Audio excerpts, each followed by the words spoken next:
Jornal das 6. Entrevista.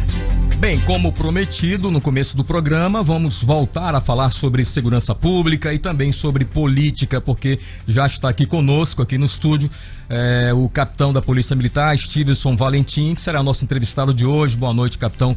Bem-vindo mais uma vez, obrigado por ter vindo. Boa noite a todos, boa noite, ouvintes.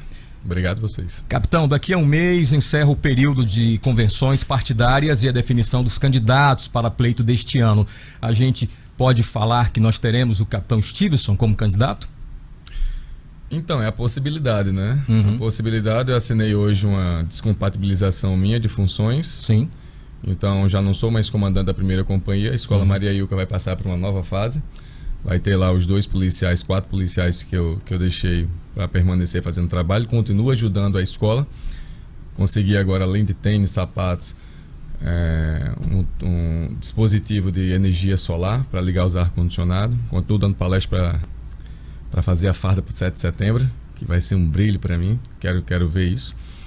Então hoje eu fiz essa descompatibilização para poder pensar até o dia 20, onde os 6 partidos que estão se orbitando entre eles, eu fazia essa escolha justamente se vou ou não vou para essa campanha. Então hoje já posso dizer que sou pré-candidato, né? Inclusive aí uma pesquisa divulgada agora recentemente pela Consult coloca aí o senhor na 3ª posição, empatado com Zenaide Maia e Garibaldi Alves Filho, aí considerando também a margem de erro.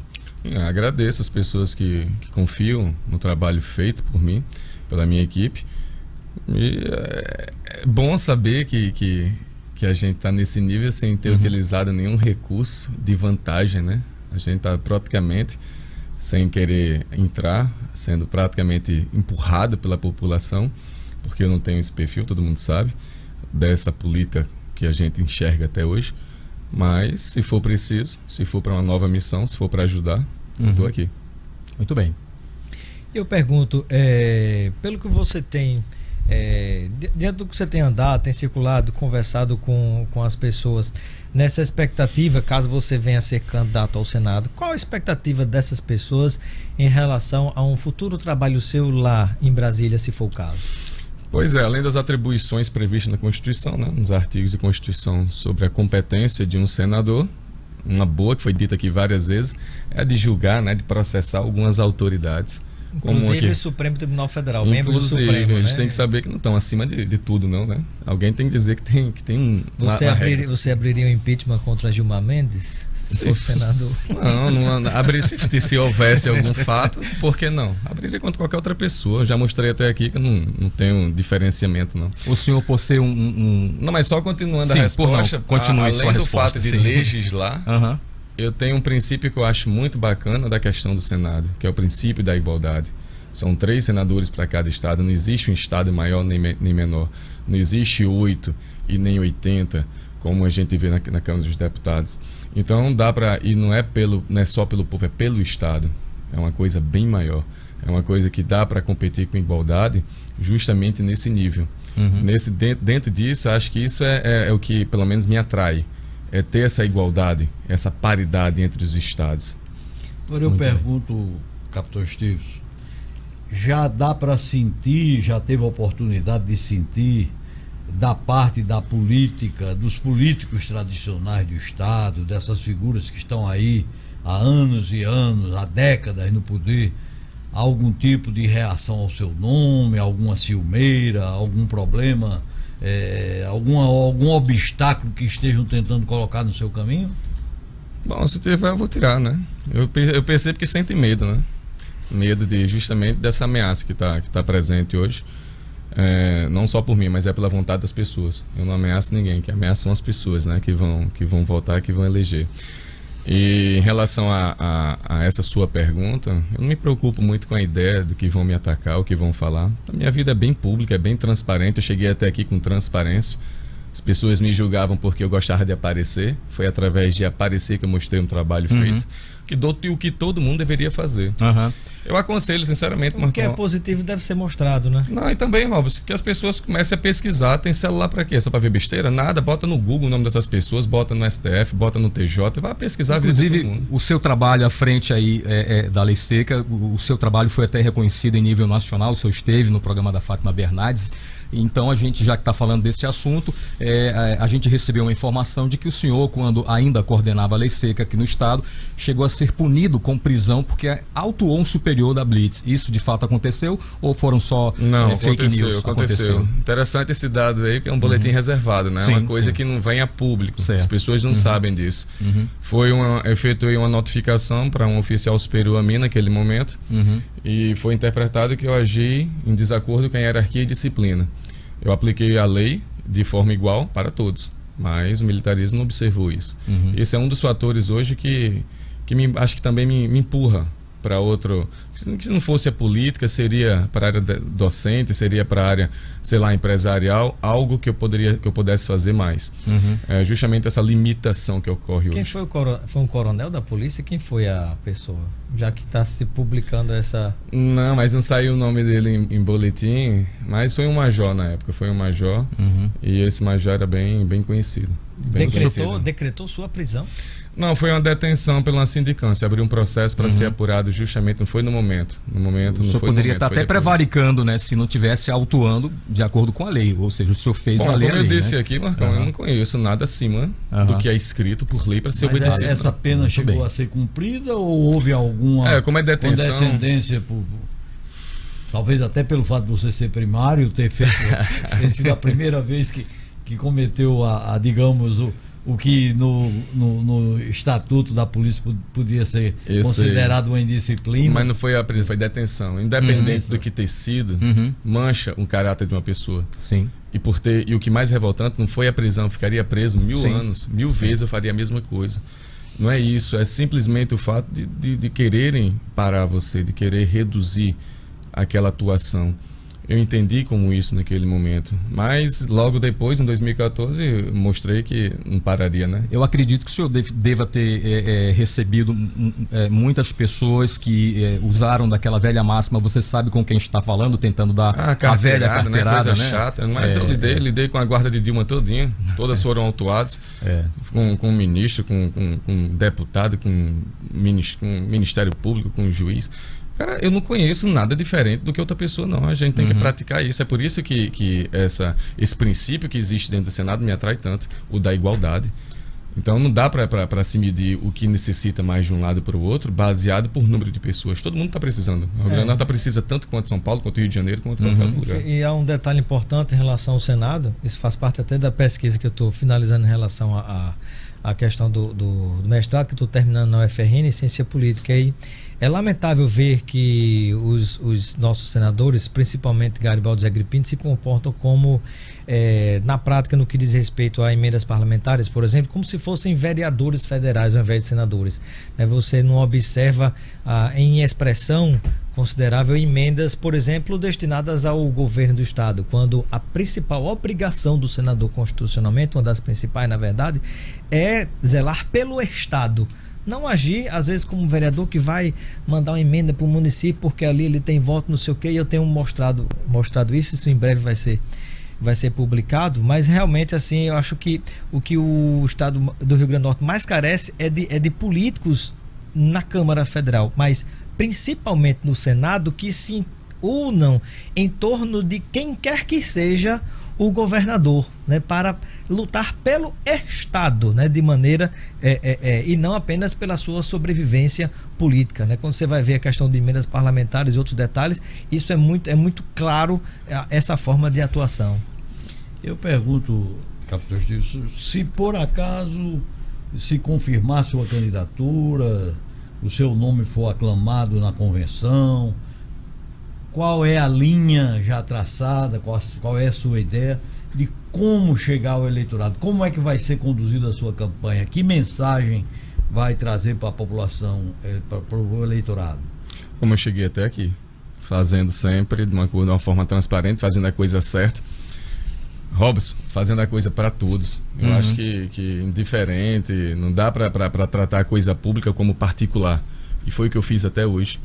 Então eu não preciso, eu vou logo dizendo que eu não tenho dinheiro para dar a ninguém. Não vou dar. Mas ainda não apareceu o cabo eleitoral? Não, até agora nada aparece uns parasitas oportunistas, mas a gente sabe quem é quem hoje, né? Ainda falando em mensagem... Chega com a pasta oferecendo uns votos ali no céu. Não. Eu tô esperando. Se eu entrar na política, eu espero que alguém faça uma proposta dessa para ver se tem coragem. Da ordem de prisão logo. Seria o mínimo, né? Se não levar umas tapas boas. Porque tem que parar com isso. Tem que parar. Isso tem que parar. Enquanto existir isso aí, vai existir justamente essa desigualdade. Ainda falando em mensagem de campanha, capitão, a gente sabe que tem duas palavras que andam sempre uma do lado da outra e uma é consequência da outra, que é educação e segurança. O senhor, como homem aí da Polícia Militar, que lida com a segurança pública e também teve uma experiência aí em sala de aula, né, com uma escola, como é que o senhor vê hoje a situação da segurança e também a situação da educação aqui no nosso estado? Pois é, não dá para desatrelar uma coisa da outra. Eu estou procurando aqui que eu recebi um convite, convite por uma organização da Inglaterra. Cadê esse convite? Cadê, gente? Tá aqui, deixa eu ver aqui, está aqui.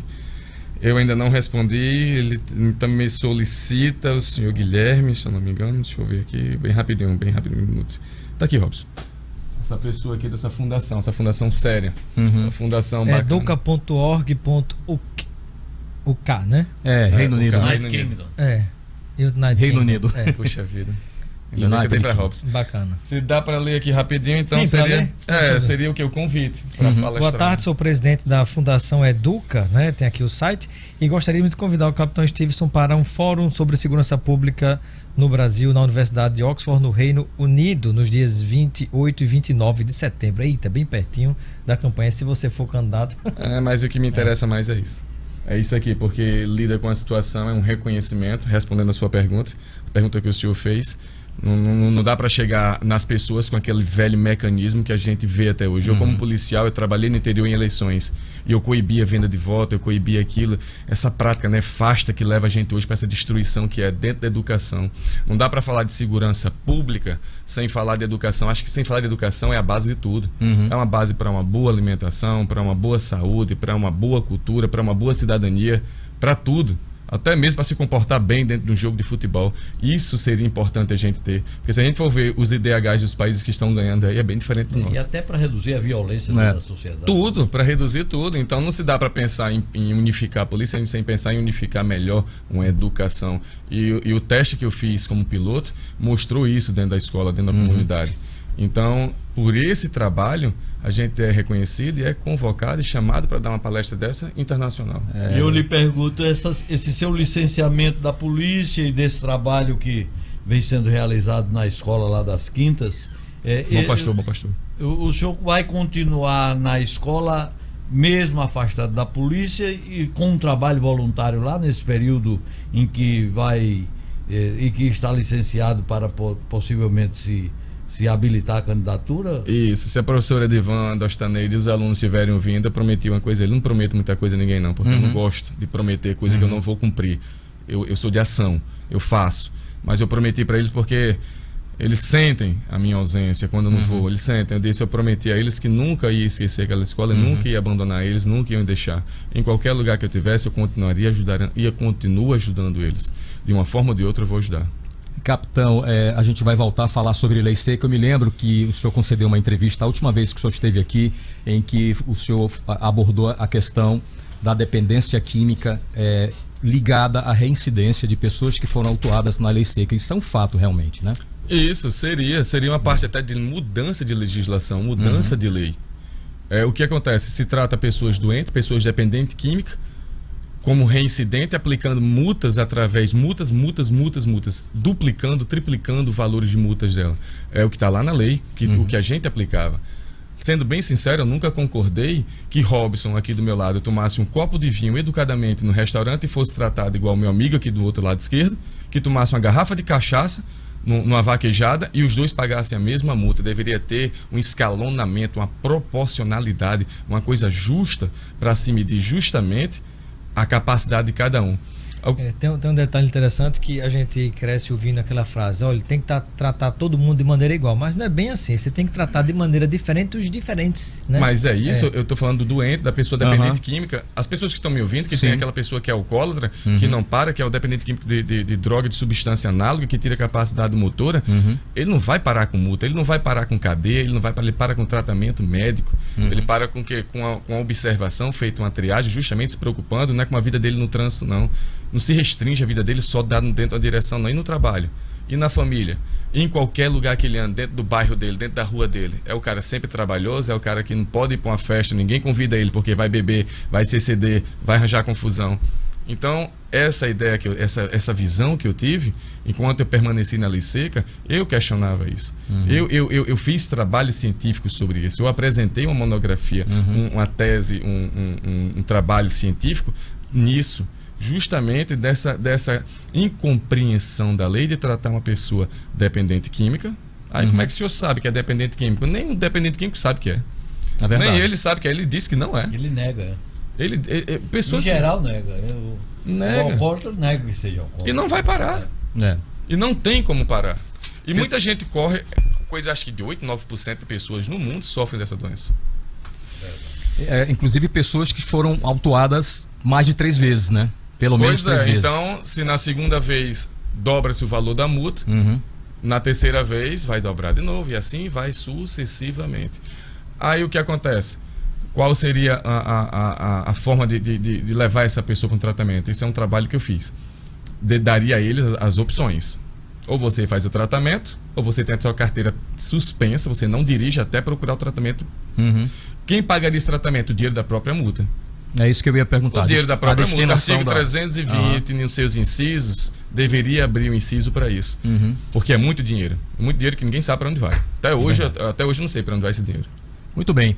Professor Marcos Aurélio, tem mais alguma pergunta? Não, desejar aí que o capitão Stevenson tome uma decisão correta, entre na disputa e, eleito, possa realizar todos esses projetos. Professor, só uma coisa que o senhor falou que me chamou a atenção foi se o partido quiser. Acho que o partido não tem que querer, não. Eu já disse ao partido que eu não tenho ideologia partidária, eu tenho a minha ideologia. Sim, se quiser me aceitar, bem. Se não, problema deles, me deixam doutor. Qual seria a legenda? Não, ainda está orbitando nos 6, né? Falta falar ainda com Patriota. Já falei com PSL, já falei com ia dizer o favorito, ia dizer o Solidariedade. É porque eu tô pensando na comida dos meninos segunda-feira, cara, começa as aulas. É o menino que eu vou pegar lá. Muito obrigado, viu, favorito, por doar essas alimentações. Isso. Não é propaganda, não, é agradecimento mesmo. Então, eu acho que eu não preciso da aprovação de partido, porque eu cheguei até aqui com a aprovação das pessoas que estão aí, que querem esse trabalho. E se aumentar, aumenta também a minha vontade de entrar. Porque eu não posso perder, não. Tem mais uma... Vai, professor. A única pergunta que eu tenho é se essa sua definição, por exemplo, pelo Patriota, isso significa que a tendência é apoiar um candidato patriota também? Não, calma. Não coloque. Olha só, eu não gosto de ser fiador de nada. Eu falo por mim. Se o senhor me perguntar assim, vota em quem? Voto é secreto, vai ser meu. Tá certo. E quem escolhe são as pessoas. Não sou eu que vou polarizar alguma coisa, eu vou induzir alguém a fazer alguma coisa. Escolham você. Como eu disse, procure. Bote o nomezinho, pega esse celular que você fica usando com besteira aí, bote lá no Google o nome da pessoa e vai pesquisar a vida do cara. Pesquise a minha também, como todo mundo pesquisa, né? Acha placa adulterada, placa vencida, alguma coisa aí. IPVA atrasado mesmo, Detran, alguma coisa, fazer também, pô. Muito bem. Os outros. E diante dos pré-candidatos a presidente da República, o senhor já ventila para algum lado, já começa a visualizar ainda? O senhor ainda não decidiu nenhum candidato ainda, né? Não, nem sei quem Muito tá bem. Ainda na corrida. A gente vai falar agora sobre o projeto na Maria Ilka, né? A gente quer saber por que deu certo, né? E por que não consegue fazer isso em outras escolas. Que deu certo lá no Maria Ilka, né? Sim, não consegue porque não querem, porque eu sou só um. O meu limite de poder na primeira companhia é justamente onde eu tenho um lugar de policiamento. E muitas vezes, quando eu procurei outras escolas para colocar a mesma ideia, não me deixaram. Me bloquearam, disseram, não, meu filho, aqui você não... disseram que você não pode mais fazer isso aqui, não. Até aí também perseguem. Mas quem colocou esse obstáculo? Não, as escolas dizem que não precisa, aquela velha nuvem, né? Não precisa, já aqui tá tudo seguro, aqui tá tudo bem, a gente não precisa desse trabalho, não. Ora, o sucesso desse trabalho é justamente querer fazer. É querer fazer. E é encantador a educação. E por que incomoda tanta gente, né? Impressionante. A coisa tá dando certo, pois é. Porque dá certo. Quer ver uma coisa que deu certo? Mexe com quem tá acomodado. Né? Acomodado. Quer ver, Robson? Eu coloquei nas minhas redes sociais, Capitão Stives, lá no Instagram e lá no Facebook, a transparência de quanto foi gasto na reforma de uma escola.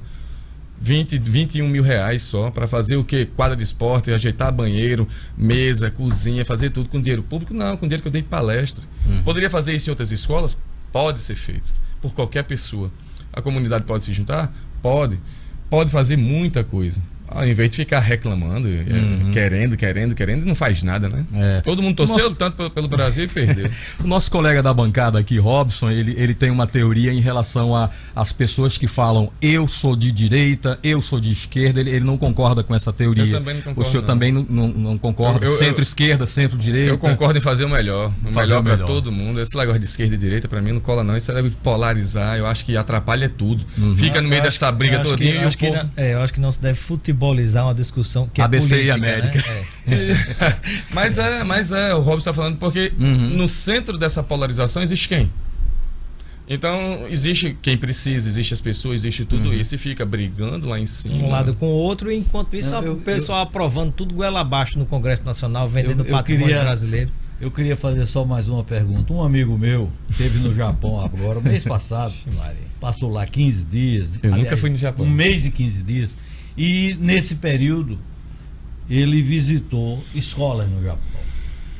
Ele é professor Diógenes da Cunha Lima, advogado aqui em Natal, presidente da Academia Norte-Rio Grandense de Letras, e se interessou para ver, conhecer o modelo japonês lá, e estava sendo recepcionado lá por pessoas dessa área, e levaram o Diógenes para conhecer uma escola infantil. E a escola era de crianças de 5 a 7 anos. Crianças que ainda não chegaram na educação formal, ainda estavam numa fase preparatória para entrar no ensino regular. Primeira coisa que ele observou: as crianças é que cuidam da limpeza da escola, inclusive dos sanitários. E esses 2 primeiros anos de presença das crianças na escola, elas vão aprender a respeitar os mais velhos, a respeitar a noção de patriotismo, a conviver em sociedade sem prejudicar ninguém, sem desrespeitar ninguém, aquela coisa de... O respeito ao professor é algo sagrado. É formatar uma cultura. Sagrado, é. Então, esses primeiros 2 anos das crianças, de 5 a 7 anos na escola, é aprender a ser cidadão. Que é a base. Lá na sua escola, as crianças limpam a escola? Eles não sujam. Se Mas não suja, não precisa limpar. Quem faz? Sim. Existe uma pessoa para limpar, mas a regra é não sujar. E se sujar, tem que limpar. Por várias vezes eu entrei na sala de aula. Eu não sei se eu tô com meu vídeo aqui para mostrar, mas se quiser eu posto na internet. Alguém vai dizer que é um absurdo o Capitão Stevenson fardado na sala de aula mandando as crianças apanhar o lixo. Porque tem gente que vai dizer que é um absurdo. Tem gente que diz. Tem gente que é absurdo. Isso é disciplinar. Isso é disciplinar a pessoa. É porque existe uma faxineira, existe uma pessoa que limpa, existe uma ESG, aí suja. Por quê? Porque existe, porque tem lá, porque é o trabalho dela. Isso é até humilhante para aquela profissão. Isso é até degradante para aquela pessoa. Esse desnível que eu sempre falo, da pessoa estar sempre acima de alguém ou de alguma coisa. Então lá, professor, a regra é não suje. Se tem a lata de lixo, se tem um cesto de lixo, é dentro do lixo. Mas se ocasionalmente alguém sujar, sim, vai limpar. Isso só funciona se tiver fiscalização. Se tiver sempre a presença de alguém olhando, vigiando.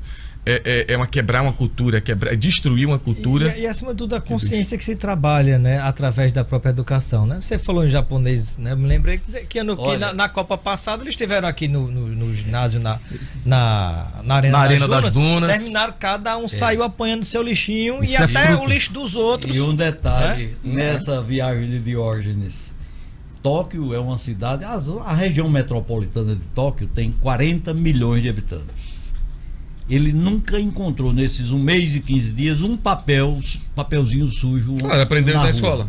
Aprenderam na escola. Eu creio que não tem nem uma limpeza pública lá, né? Não tem nem esse problema. Problema de doenças causadas por gente suja. Dengue é doença causada por gente suja, que joga o copo no chão lá, joga o recipiente no chão, a água fica depositada e ninguém... Lá tem na escola essa educação ambiental vamos limpar lá o entorno da escola. Estava dando surto de dengue. Isso é um combate todo santo dia de vigilância sobre isso. Mas não tem como a gente hoje aproveitar uma coisa do Japão, da Áustria, da Alemanha, trazer para cá, se a gente não tem essa base formada de cidadania de 5 anos de idade. Então não adianta falar de segurança pública no extremo, não. Tem que vir da base. Muito bem. A entrevista muito boa, capitão. Valeu. A gente mais uma vez agradece aqui pela sua presença. Boa sorte aí nessa sua nova empreitada, tá? A gente deseja aqui em nome da bancada. Tá, ok. Agradeço a todos, agradeço principalmente aos policiais que, pela minha ausência na primeira companhia, vão dar continuidade a esse trabalho. Como eu disse aqui, eu prometi àquelas crianças que não vou abandoná-las, vou estar sempre com elas. Só essa escola eu prometi a elas. Muito bem. Pessoalmente elas. Muito bem. Esta, portanto, foi a entrevista aqui com o capitão Stevenson. Se você perdeu parte do programa, você pode assistir aí pela nossa página no Facebook, facebook.com/natal96fm, ou na nossa área de podcasts aí no site 96fm.com.br. Jornal das 6 volta segunda-feira. Bom final de semana a todos e até lá. Boa noite, até segunda-feira. Aliás, até segunda. Segunda, professor.